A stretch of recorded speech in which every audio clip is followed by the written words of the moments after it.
انا اخويا معايا شجون كنت الشرب يموت نفسه. تعالى بسرعة والنبي. سلام. ايه يا رأفت؟ انا يا عمور. ايه يا ابني ما بتجيش ليه؟ انا اخوك كلمني وجيت على ملا وشي يا رأفت اللي انت عامله في نفسك. ايه يا رأفت اللي انت عامله ده؟ انا مش عايز حد يكلمني في اي حوار. انا في الغالب اللي مكفيني محدش يحس بيا غير ربنا. انت لسه بتحبها يا رأفت؟ محبتش حد قدها يا صاحبي.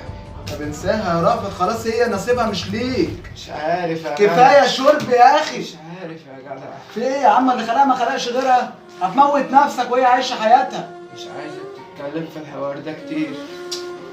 انت جاي تقعد معايا ولا جاي تقطمني؟ انا جاي اخليك كويس لان اللي انت فيه ده مش كويس. هي قالت لي انها بتحبني يا اسطى. طب دلوقتي ما بقتش معاك فهنساها بقى واقفل على الموضوع. مش عارف. ده انا بيع الدنيا بس انت معذب نفسك على ايه؟ طب راح. تقوم مروح ليه يا ابني وانا معاك اهو؟ انت كويس يعني ولا انت مالك؟ لا لا شكلك مش كويس خالص. قلبي اهو. مالك؟ مالك بجد في ايه؟ طب ايه؟ مش عارف. ايه ده بس ايه ده؟ مش حاجه، انت كويس. انت كويس مفيش حاجه. مش حاجه مستاهله. ايه ده؟ قلت يا عمرو ليه؟ خلي بالك من اخويا. لا يا رأفت بالله عليك يا رأفت. لا يا رأفت ايه؟ ولا